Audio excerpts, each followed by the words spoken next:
ଓମ୍ ଶାନ୍ତି।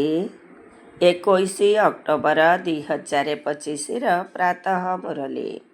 ଶିବ ଭଗବାନଙ୍କର ମଧୁର ମହାବାକ୍ୟ। ଶିବ ବାବା କହୁଛନ୍ତି, ମିଠେ ବଚେ, ସକାଳୁ ସକାଳୁ ଉଠି ବାବାଙ୍କ ସହିତ ମିଠା ମିଠା କଥା ହୁଅ। ବିଚାର ସାଗର ମନ୍ଥନ କରିବା ପାଇଁ ସକାଳର ସମୟ ବହୁତ ଭଲ। ସକାଳୁ ସକାଳୁ ଉଠି ବାବାଙ୍କ ସହିତ ମିଠା ମିଠା କଥା ହୁଅ। ବିଚାର ସାଗର ମନ୍ଥନ କରିବା ପାଇଁ ସକାଳର ସମୟ ବହୁତ ଭଲ। ଆଜିର ପ୍ରଶ୍ନ, ଭକ୍ତମାନେ ମଧ୍ୟ ଭଗବାନଙ୍କୁ ସର୍ବଶକ୍ତିମାନ କହୁଛନ୍ତି ଏବଂ ତୁମେମାନେ ମଧ୍ୟ କହୁଛ, କିନ୍ତୁ ଉଭୟଙ୍କର ମଧ୍ୟରେ କେଉଁ ଅନ୍ତର ରହିଛି? ଭକ୍ତମାନେ ମଧ୍ୟ ଭଗବାନଙ୍କୁ ସର୍ବଶକ୍ତିମାନ କହୁଛନ୍ତି ଏବଂ ତୁମେମାନେ ମଧ୍ୟ କହୁଛ, କିନ୍ତୁ ଉଭୟଙ୍କର ମଧ୍ୟରେ କେଉଁ ଅନ୍ତର ରହିଛି? ଉତ୍ତର, ସେମାନେ କହୁଛନ୍ତି ଭଗବାନ ତ ଯାହା ଚାହିଁବେ ତାହା କରିପାରିବେ, ସବୁକିଛି ତାଙ୍କ ହାତରେ ଅଛି। କିନ୍ତୁ ତୁମେମାନେ ଜାଣିଛ, ବାବା କହିଛନ୍ତି ମୁଁ ମଧ୍ୟ ଡ୍ରାମାର ବନ୍ଧନରେ ବନ୍ଧା ହୋଇଛି। ଡ୍ରାମା ସର୍ବଶକ୍ତିମାନ ଅଟେ। ବାବାଙ୍କୁ ସର୍ବଶକ୍ତିମାନ ଏଥିପାଇଁ କୁହାଯାଉଛି କାରଣ ତାଙ୍କ ନିକଟରେ ସମସ୍ତଙ୍କୁ ସଦ୍ଗତି ଦେବାର ଶକ୍ତି ରହିଛି। ଏଭଳି ରାଜ୍ୟ ସ୍ଥାପନ କରିଦେଉଛନ୍ତି ଯାହାକୁ କେବେ କେହି ଛଡ଼ାଇ ନେଇପାରିବେ ନାହିଁ। ଓମ୍ ଶାନ୍ତି। କିଏ କହିଲେ? ବାବା କହିଲେ ଓମ୍ ଶାନ୍ତି। ଏକଥା କିଏ କହିଲେ? ଦାଦା କହିଲେ। ଏବେ ତୁମେ ସନ୍ତାନମାନେ ଏହାକୁ ଜାଣିପାରିଛ। ଶ୍ରେଷ୍ଠରୁ ଶ୍ରେଷ୍ଠ ତାଙ୍କର ମହିମା ତ ବହୁତ ବହୁତ ଉଚ୍ଚ ଅଟେ। କହନ୍ତି ସିଏ ସର୍ବଶକ୍ତିମାନ ଅଟନ୍ତି, ତେଣୁ ସିଏ କ'ଣ ନ କରିପାରିବେ? ବାସ୍ତବରେ ଭକ୍ତି ମାର୍ଗରେ ସର୍ବଶକ୍ତିମାନର ଅର୍ଥକୁ ବହୁତ ବିସ୍ତାର କରି ଦେଇଛନ୍ତି। ବାବା କହୁଛନ୍ତି, ଡ୍ରାମା ଅନୁସାରେ ସବୁ କିଛି ହେଉଛି, ମୁଁ କିଛି ବି କରୁନାହିଁ। ମୁଁ ମଧ୍ୟ ଡ୍ରାମାର ବନ୍ଧନରେ ବନ୍ଧା ହୋଇଛି। କେବଳ ତୁମେ ବାବାଙ୍କୁ ସ୍ମରଣ କରିବା ଦ୍ୱାରା ସର୍ବଶକ୍ତିମାନ ହୋଇଯାଉଛ। ପବିତ୍ର ହେବା ଦ୍ୱାରା ତମ ପ୍ରଧାନରୁ ଶତ ପ୍ରଧାନ ହୋଇଯାଉଛ। ବାବା ସର୍ବଶକ୍ତିମାନ ଅଟନ୍ତି, ତାଙ୍କୁ ଶିଖାଇବାକୁ ପଡ଼ୁଛି। ପିଲାମାନେ, ମୋତେ ସ୍ମରଣ କର, ତେବେ ତୁମମାନଙ୍କର ବିକର୍ମ ବିନାଶ ହୋଇଯିବ। ପୁଣି ସର୍ବଶକ୍ତିମାନ ହୋଇ ବିଶ୍ୱ ଉପରେ ରାଜତ୍ୱ କରିବ। ଯଦି ଶକ୍ତି ନ ରହିବ ତେବେ ରାଜତ୍ୱ କିପରି କରିବ? ଯୋଗ ଦ୍ୱାରା ଶକ୍ତି ମିଳୁଛି। ସେଥିପାଇଁ ଭାରତର ପ୍ରାଚୀନ ଯୋଗର ବହୁତ ଗାୟନ ରହିଛି। ତୁମେ ସନ୍ତାନମାନେ କ୍ରମ ଅନୁସାରେ ଯୋଗଯୁକ୍ତ ହୋଇ ଖୁସିରେ ରହୁଛ। ତୁମେ ଜାଣିଛ ଯେ ଆମେ ଆତ୍ମାମାନେ ବାବାଙ୍କୁ ସ୍ମରଣ କରିବା ଦ୍ୱାରା ବିଶ୍ୱ ଉପରେ ରାଜତ୍ୱ ପ୍ରାପ୍ତ କରିପାରିବୁ। ଏଭଳି କାହାର ଶକ୍ତି ନାହିଁ ଯାହାକି ଛଡ଼ାଇ ନେଇପାରିବେ। ସମସ୍ତେ ଶ୍ରେଷ୍ଠରୁ ଶ୍ରେଷ୍ଠ ବାବାଙ୍କର ମହିମା କରୁଛନ୍ତି, କିନ୍ତୁ କିଛି ବୁଝିନାହାନ୍ତି। କେହି ଜଣେ ହେଲେ ବି ମନୁଷ୍ୟକୁ ଜଣା ନାହିଁ ଯେ ଏହା ଏକ ନାଟକ ଅଟେ। ଯଦି ଭାବୁଛ ଯେ ଏହା ଏକ ନାଟକ, ତେବେ ଆରମ୍ଭରୁ ଶେଷ ପର୍ଯ୍ୟନ୍ତ ତାହା ମନେ ରହିବା ଦରକାର। ନଚେତ୍ ନାଟକ କହିବା ହିଁ ଭୁଲ ହୋଇଯାଉଛି। କହୁଛନ୍ତି ମଧ୍ୟ ଏହା ଏକ ନାଟକ, ଆମେ ଏଠାକୁ ଅଭିନୟ କରିବାକୁ ଆସିଛୁ। ତେବେ ସେହି ନାଟକର ଆଦି ମଧ୍ୟ ଅନ୍ତକୁ ମଧ୍ୟ ଜାଣିବା ଦରକାର ନା? ଏକଥା ମଧ୍ୟ କହନ୍ତି ଯେ ଆମେ ଉପରୁ ଆସିଛୁ, ସେଥିପାଇଁ ତ ବୃଦ୍ଧି ହେଉଛି ନା? ସତ୍ୟ ଯୁଗରେ ବହୁତ କମ ମନୁଷ୍ୟ ଥିଲେ, ଏତେ ସବୁ ଆତ୍ମାମାନେ କେଉଁଠୁ ଆସିଲେ? ଏକଥା କେହି ବୁଝୁନାହାନ୍ତି ଯେ ଏହା ଅନାଦି ପୂର୍ବ ପ୍ରସ୍ତୁତ ଅବିନାଶୀ ଡ୍ରାମା ଅଟେ, ଯାହାର କି ଆଦିରୁ ଅନ୍ତ ପର୍ଯ୍ୟନ୍ତ ପୁନରାବୃତ୍ତି ହୋଇଥାଏ। ତୁମେ ସିନେମା ଆରମ୍ଭରୁ ଶେଷ ପର୍ଯ୍ୟନ୍ତ ଦେଖି ପୁଣି ଥରେ ଯଦି ପୁନରାବୃତ୍ତି କରି ଦେଖିବ, ତେବେ ସେହି ଚକ୍ରର ନିଶ୍ଚୟ ଅବିକଳ ପୁନରାବୃତ୍ତି ହେବ। ଟିକିଏ ହେଲେ ଫରକ ହେବ ନାହିଁ। ବାବା ମିଠା ମିଠା ସନ୍ତାନମାନଙ୍କୁ କିପରି ବସି ବୁଝାଉଛନ୍ତି, ବାବା କେତେ ମିଠା ଅଟନ୍ତି। ବାବା, ଆପଣ କେତେ ମିଠା। ବାବା, ବାସ୍, ଏବେ ତ ଆମେ ଆମର ସୁଖଧାମକୁ ଯାଉଛୁ। ଏବେ ଏକଥା ଜଣାପଡ଼ିଲା ଯେ ଆତ୍ମା ପାବନ ହୋଇଗଲେ ସେଠାରେ କ୍ଷୀର ମଧ୍ୟ ପବିତ୍ର ମିଳିବ। ଶ୍ରେଷ୍ଠାଚାରୀ ମାତାମାନେ ବହୁତ ମିଠା ହୋଇଥାନ୍ତି। ଉଚିତ ସମୟରେ ପିଲାମାନଙ୍କୁ ସ୍ୱତଃ କ୍ଷୀର ପିଆଇଥାନ୍ତି। ପିଲାମାନଙ୍କୁ କାନ୍ଦିବାର କୌଣସି ଆବଶ୍ୟକତା ପଡ଼ିନଥାଏ। ଏହିପରି ଭାବେ ବିଚାର ସାଗର ମନ୍ଥନ କରିବା ଉଚିତ। ସକାଳୁ ସକାଳୁ ବାବାଙ୍କ ସହିତ କଥା ହେବାକୁ ବହୁତ ମଜା ଲାଗିଥାଏ। ଶ୍ରେଷ୍ଠାଚାରୀ ରାଜ୍ୟ ସ୍ଥାପନ କରିବା ପାଇଁ ବାବା ଆପଣ କେତେ ଭଲ ଯୁକ୍ତି ଶିଖାଉଛନ୍ତି। ପୁଣି ଆମେ ଶ୍ରେଷ୍ଠାଚାରୀ ମାତାମାନଙ୍କର କୋଳକୁ ଯିବୁ। ଅନେକ ଥର ଆମେ ହିଁ ସେହି ନୂଆ ସୃଷ୍ଟିକୁ ଯାଇଛୁ। ଏବେ ଆମର ଖୁସିର ଦିନ ଆସୁଛି। ଏହା ଖୁସିର ଖୋରାକ ଅଟେ। ସେଥିପାଇଁ ଗାୟନ ମଧ୍ୟ ରହିଛି। ଯଦି ଅତୀନ୍ଦ୍ରିୟ ସୁଖ ପଚାରିବାର ଅଛି ତ ଗୋପ ଗୋପୀମାନଙ୍କୁ ପଚାର। ଏବେ ଆମକୁ ବେହତର ବାବା ମିଳିଛନ୍ତି। ଆମକୁ ପୁନର୍ବାର ସ୍ୱର୍ଗର ମାଲିକ ଶ୍ରେଷ୍ଠାଚାରୀ କରାଉଛନ୍ତି। କଳ୍ପ କଳ୍ପ ଆମେ ନିଜର ରାଜଭାଗ୍ୟ ନେଉଛୁ। ହାରିଯାଇ ପୁଣି ବିଜୟ ପ୍ରାପ୍ତ କରୁଛୁ। ଏବେ ବାବାଙ୍କୁ ସ୍ମରଣ କରିଲେ ହିଁ ରାବଣ ଉପରେ ବିଜୟ ପ୍ରାପ୍ତ କରିବୁ। ପୁଣି ଆମେ ପବିତ୍ର ହୋଇଯିବୁ। ସେଠାରେ ଲଢ଼େଇ ଦୁଃଖ ଆଦିର ନାମ ମଧ୍ୟ ରହିବ ନାହିଁ। କୌଣସି ଖର୍ଚ୍ଚ ମଧ୍ୟ ନାହିଁ। ଭକ୍ତି ମାର୍ଗରେ ଜନ୍ମ ଜନ୍ମାନ୍ତର ତୁମେ କେତେ ଖର୍ଚ୍ଚ କରି ଆସିଲ, କେତେ ଧକ୍କା ଖାଇଲ, କେତେ ଗୁରୁ କଲ। ଏବେ ପୁଣି ଅଧାକଳ୍ପ ଆମେ କୌଣସି ଗୁରୁ କରିବୁ ନାହିଁ। ଏବେ ଶାନ୍ତିଧାମ ସୁଖଧାମକୁ ଯିବୁ। ବାବା କହୁଛନ୍ତି ତୁମେ ସୁଖଧାମର ପଥିକ ଅଟ। ଏବେ ଦୁଃଖଧାମରୁ ସୁଖଧାମକୁ ଯିବାକୁ ହେବ। ଆମର ବାବା କିପରି ଆମକୁ ପାଠ ପଢ଼ାଉଛନ୍ତି। ଆମର ସ୍ମୃତି ଚିହ୍ନ ମଧ୍ୟ ଏହିଠାରେ ରହିଛି। ଏହା ତ ବହୁତ ବଡ଼ ଚମତ୍କାର। ଏହି ଦିଲ୍ଲୀୱାଡ଼ା ମନ୍ଦିରର ତ ଅପରମ୍ପାର ମହିମା ରହିଛି। ଏବେ ଆମେ ରାଜଯୋଗ ଶିଖୁଛୁ। ଯାହାର ସ୍ମୃତି ଚିହ୍ନ ତ ନିଶ୍ଚୟ ରହିବ ନା। ଏହା ପ୍ରକୃତରେ ଆମର ସ୍ମୃତି ଚିହ୍ନ ଅଟେ। ବାବା ମମା ଏବଂ ସନ୍ତାନମାନେ ବସିଛନ୍ତି। ତଳେ ଯୋଗ ଶିଖୁଛନ୍ତି। ଉପରେ ସ୍ୱର୍ଗର ରାଜତ୍ୱ ରହିଛି। କଳ୍ପ ବୃକ୍ଷର ଚିତ୍ରରେ ମଧ୍ୟ ଏକଥା କେତେ ପ୍ରାଞ୍ଜଳ ଭାବରେ ରହିଛି। ବାବା କିପରି ସାକ୍ଷାତକାର କରାଇଛନ୍ତି, ପୁଣି ତା'ର ଚିତ୍ର ତିଆରି କରାଇଛନ୍ତି। ବାବା ହିଁ ସାକ୍ଷାତକାର କରାଇ ପୁଣି ଠିକ୍ ମଧ୍ୟ କରିଛନ୍ତି। କେତେ ଆଶ୍ଚର୍ଯ୍ୟ ଅଟେ। ଏସବୁ ନୂଆ ଜ୍ଞାନ ଅଟେ। କାହାକୁ ହେଲେ ଏହି ଜ୍ଞାନ ବିଷୟରେ ଜଣା ନାହିଁ। ବାବା ହିଁ ବସି ବୁଝାଉଛନ୍ତି। ମନୁଷ୍ୟ କେତେ ତମ ପ୍ରଧାନ ହୋଇ ଚାଲିଛନ୍ତି। ମନୁଷ୍ୟ ସୃଷ୍ଟି ବଢ଼ି ଚାଲିଛି। ଭକ୍ତି ମଧ୍ୟ ବଢ଼ି ବଢ଼ି ତମ ପ୍ରଧାନ ହୋଇ ଚାଲିଛି। ଏଠାରେ ଏବେ ତୁମେ ଶତପ୍ରଧାନ ହେବା ପାଇଁ ପୁରୁଷାର୍ଥ କରୁଛ। ଗୀତାରେ ମଧ୍ୟ ମନ୍ମନାଭବର ଶବ୍ଦ ରହିଛି। କେବଳ ଏତିକି ଜାଣିନାହାନ୍ତି ଯେ ଭଗବାନ କିଏ। ଏବେ ତୁମକୁ ସକାଳୁ ସକାଳୁ ଉଠି ବିଚାର ସାଗର ମନ୍ଥନ କରିବାକୁ ହେବ ଯେ ମନୁଷ୍ୟମାନଙ୍କୁ ଭଗବାନଙ୍କର ପରିଚୟ କିପରି ଦେବୁ। ଭକ୍ତିରେ ମଧ୍ୟ ମନୁଷ୍ୟ ସକାଳୁ ସକାଳୁ ଉଠି କୋଠରୀରେ ବସି ଭକ୍ତି କରିଥାନ୍ତି। ଏହା ମଧ୍ୟ ବିଚାର ସାଗର ମନ୍ଥନ ହେଲା ନା। ଏବେ ତୁମକୁ ଜ୍ଞାନର ତୃତୀୟ ନେତ୍ର ମିଳିଛି। ବାବା ତୃତୀୟ ନେତ୍ର ପ୍ରଦାନ କରିବାର କଥା ଶୁଣାଉଛନ୍ତି। ଏହାକୁ ହିଁ ପୁଣି ତିଜୋରିର କଥା ବୋଲି କହିଦେଉଛନ୍ତି। ତିଜୋରି କଥା, ଅମର କଥା, ସତ୍ୟନାରାୟଣଙ୍କର କଥା ମଧ୍ୟ ପ୍ରସିଦ୍ଧ ଅଟେ। ଏହି କଥା ଏକମାତ୍ର ବାବା ହିଁ ଶୁଣାଉଛନ୍ତି, ଯାହା ପୁଣି ଭକ୍ତି ମାର୍ଗରେ ପ୍ରଚଳିତ ହୁଏ। ଜ୍ଞାନ ଦ୍ୱାରା ତୁମେ ସନ୍ତାନମାନେ ଧନଶାଳୀ ହେଉଛ। ସେଥିପାଇଁ ଦେବତାମାନଙ୍କୁ ପଦ୍ମପତି କୁହାଯାଏ। ଦେବତାମାନେ ବହୁତ ଧନବାନ, ପଦମପତି ହୋଇଥାନ୍ତି। କଳି ଯୁଗକୁ ବି ଦେଖ ଏବଂ ସତ୍ୟ ଯୁଗକୁ ବି ଦେଖ। ରାତି ଦିନର ଫରକ ରହିଛି। ସାରା ଦୁନିଆ ଅପରିଷ୍କାର ହେବା ପାଇଁ ସମୟ ଲାଗୁଛି ନା। ଏହା ବେହଦର ଦୁନିଆ ଅଟେ। ଭାରତ ହେଉଛି ହିଁ ଅବିନାଶୀ ଖଣ୍ଡ। ଏହା କେବେ ପ୍ରାୟ ଲୋପ ହୁଏ ନାହିଁ। ଅଧାକଳ୍ପ ଗୋଟିଏ ରାଷ୍ଟ୍ର ରହିଥାଏ। ପୁଣି କ୍ରମାନ୍ୱୟରେ ଅନ୍ୟ ସବୁ ରାଷ୍ଟ୍ର ସ୍ଥାପିତ ହୋଇ ହେବ। ତୁମ ସନ୍ତାନମାନଙ୍କୁ କେତେ ଜ୍ଞାନ ମିଳୁଛି ସମସ୍ତଙ୍କୁ କୁହ। ବିଶ୍ୱର ଇତିହାସ ଭୂଗୋଳ କିପରି ଚକ୍ର ଲଗାଉଛି ଏଠାକୁ ଆସି ବୁଝ। ପ୍ରାଚୀନ ଋଷିମୁନିମାନଙ୍କର କେତେ ସମ୍ମାନ ରହିଛି, କିନ୍ତୁ ସେମାନେ ମଧ୍ୟ ସୃଷ୍ଟିର ଆଦି ମଧ୍ୟ ଅନ୍ତକୁ ଜାଣିନାହାନ୍ତି। ସେମାନେ ହେଲେ ହଠ ଯୋଗୀ।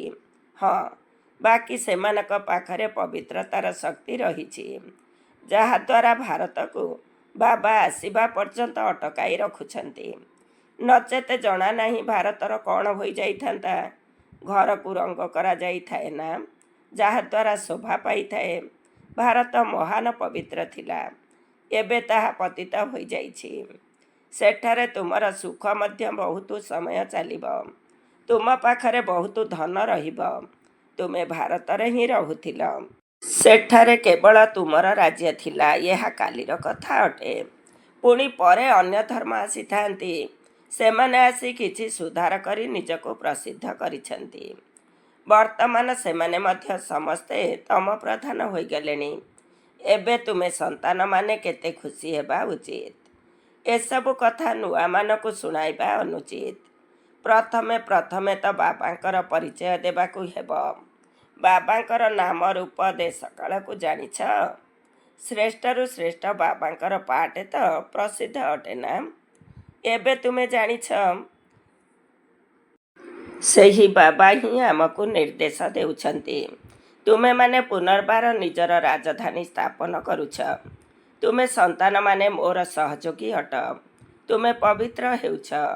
ତୁମ ନିମନ୍ତେ ପବିତ୍ର ଦୁନିଆ ନିଶ୍ଚୟ ସ୍ଥାପନ ହେବ। ତୁମେ ଏକଥା ଲେଖିପାରିବ ଯେ ପୁରୁଣା ଦୁନିଆ ବଦଳୁଛି। ପୁଣି ଏହି ସୂର୍ଯ୍ୟବଂଶୀ ଚନ୍ଦ୍ରବଂଶୀଙ୍କର ରାଜ୍ୟ ହେବ। ତାପରେ ପୁଣି ରାବଣ ରାଜ୍ୟ ହେବ। ଚିତ୍ର ଆଧାରରେ ବୁଝାଇବାକୁ ବହୁତ ମିଠା ଲାଗିଥାଏ। ଏଥିରେ ତିଥି ତାରିଖ ସବୁ ଲେଖାଯାଇଛି। ଭାରତର ପ୍ରାଚୀନ ରାଜଯୋଗ ଅର୍ଥାତ୍ ବାବାଙ୍କର ସ୍ମୃତି। ଯୋଗ କରିବା ଦ୍ୱାରା ବିକର୍ମ ବିନାଶ ହେଉଛି ଏବଂ ପାଠପଢ଼ା ଦ୍ୱାରା ଷ୍ଟାଟସ୍ ଅର୍ଥାତ୍ ପଦବୀ ମିଳୁଛି। ସେଥିପାଇଁ ଦୈବୀଗୁଣ ଧାରଣ କରିବାକୁ ହେବ। ହଁ, ଏକଥା ନିଶ୍ଚିତ ଯେ ମାୟାର ତୋଫାନ ତ ଆସିବ। ତେଣୁ ସକାଳୁ ସକାଳୁ ଉଠି ବାବାଙ୍କ ସହିତ କଥା ହେବା ବହୁତ ଭଲ। ଭକ୍ତି ଏବଂ ଜ୍ଞାନ ଉଭୟ ପାଇଁ ଏହି ସମୟ ବହୁତ ଭଲ। ବାବାଙ୍କ ସହିତ ମିଠା ମିଠା କଥା ହେବା ଉଚିତ। ଏବେ ଆମେ ଶ୍ରେଷ୍ଠାଚାରୀ ଦୁନିଆକୁ ଯିବୁ। ବୁଢ଼ାମାନଙ୍କ ମନରେ ତ ଏକଥା ରହିଥାଏ ନା, ଆମେ ଏହି ଶରୀରକୁ ଛାଡ଼ି ଗର୍ଭକୁ ଯିବୁ। ବାବା କେତେ ନିଶା ଚଢ଼ାଉଛନ୍ତି। ନିଜ ସହିତ ଏହିଭଳି କଥା ହୁଅ, ତେବେ ତୁମର ଜମା ହୋଇଯିବ। ଶିବ ବାବା ଆମକୁ ନର୍କବାସୀରୁ ସ୍ୱର୍ଗବାସୀ କରୁଛନ୍ତି। ପ୍ରଥମେ ଆମେ ଆସିଛୁ, ତେଣୁ ଅଲରାଉଣ୍ଡର ପାଠ ଆମେ କରୁଛୁ। ବର୍ତ୍ତମାନ ବାବା କହୁଛନ୍ତି, ଏହି ବିକାରୀ ଶରୀରକୁ ଛାଡ଼ିଦିଅ। ଦେହ ସହିତ ସାରା ଦୁନିଆକୁ ଭୁଲିଯାଅ। ଏହା ହେଉଛି ବେହଦର ସନ୍ନ୍ୟାସ। ସେଠାରେ ମଧ୍ୟ ତୁମେ ବୁଢ଼ା ହେଲେ ସାକ୍ଷାତକାର ହେବ। ମୁଁ ପିଲା ହୋଇ ଜନ୍ମ ନେବି। ଖୁସି ମିଳିଥାଏ। ଶୈଶବ ତ ସବୁଠାରୁ ଭଲ। ଏହିପରି ସକାଳୁ ଉଠି ବିଚାର ସାଗର ମନ୍ଥନ କରିବା ଉଚିତ। ପଏଣ୍ଟସ୍ ବାହାରିଲେ ତୁମକୁ ଖୁସି ମିଳିବ। ଖୁସିରେ ଘଣ୍ଟାଏ 1.5 ଘଣ୍ଟା ବିତି ଯାଇଥାଏ। ଯେତେ ଅଭ୍ୟାସ ହୋଇ ଚାଲିବ ସେତେ ଖୁସି ବଢ଼ି ଚାଲିବ। ବହୁତ ମଜା ଆସିବ ଏବଂ ଚାଲିବା ବୁଲିବା ସମୟରେ ମଧ୍ୟ ବାବାଙ୍କୁ ମନେ ପକାଇବାକୁ ହେବ। ଫୁର୍ସତ ବହୁତ ରହିଛି। ହଁ, ବିଘ୍ନ ତ ନିଶ୍ଚିତ ପଡ଼ିବ, ଏଥିରେ କୌଣସି ସନ୍ଦେହ ନାହିଁ। ଧନ୍ଦା କରିବା ସମୟରେ ମନୁଷ୍ୟମାନଙ୍କୁ ନିଦ ଆସେ ନାହିଁ। ଅଳସୁଆ ଲୋକେ ଶୋଇଥାନ୍ତି। ତୁମେ ଯେତେ ସମ୍ଭବ ଶିବ ବାବାଙ୍କୁ ହିଁ ମନେ ପକାଇ ଚାଲ। ତୁମ ବୁଦ୍ଧିରେ ରହୁଛି ଯେ ଶିବ ବାବାଙ୍କ ନିମନ୍ତେ ଆମେ ଭୋଜନ ତିଆରି କରୁଛୁ। ଆମେ ଏହା ଶିବ ବାବାଙ୍କ ନିମନ୍ତେ କରୁଛୁ। ଭୋଜନ ମଧ୍ୟ ବହୁତ ଶୁଦ୍ଧର ସହିତ ପ୍ରସ୍ତୁତ କରିବା ଉଚିତ। ଏପରି ଜିନିଷ ନ ହେଉ ଯାହାଦ୍ୱାରା ଖିଟପିଟି ହୋଇଯିବ। ବାବା ନିଜେ ମଧ୍ୟ ସ୍ମରଣ କରୁଛନ୍ତି।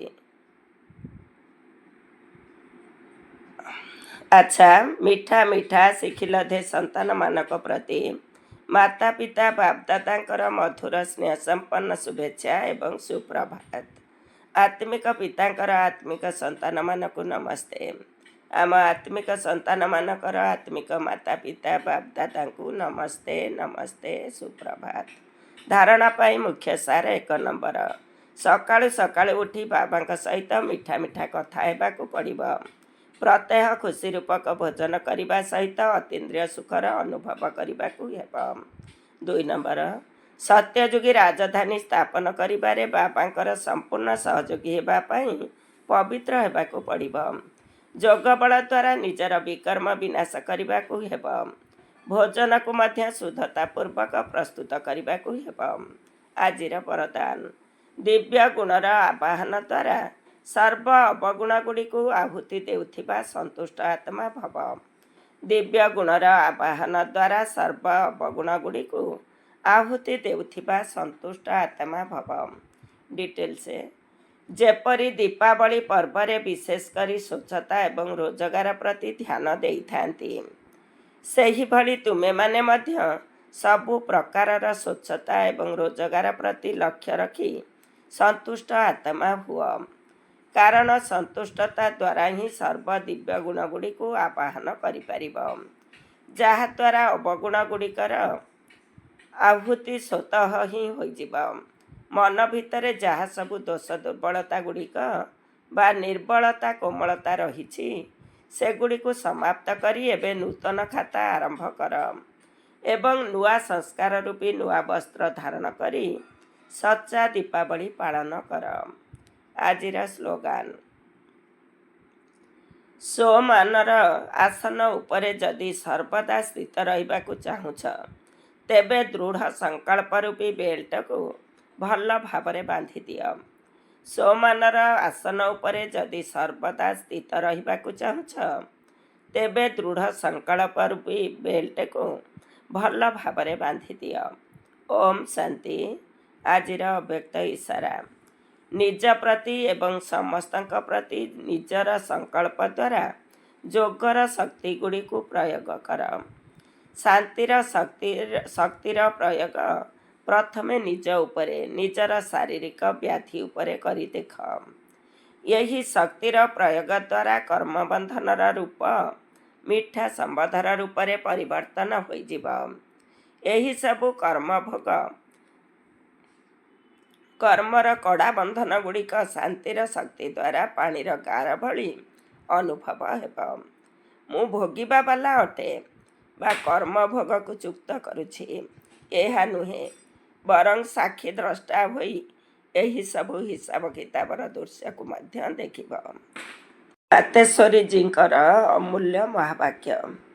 ଏହି ଅବିନାଶୀ ଈଶ୍ୱରୀୟ ଜ୍ଞାନ ପ୍ରାପ୍ତ କରିବା ପାଇଁ ଅନ୍ୟ କୌଣସି ବି ଭାଷା ଶିଖିବାକୁ ପଡ଼େ ନାହିଁ।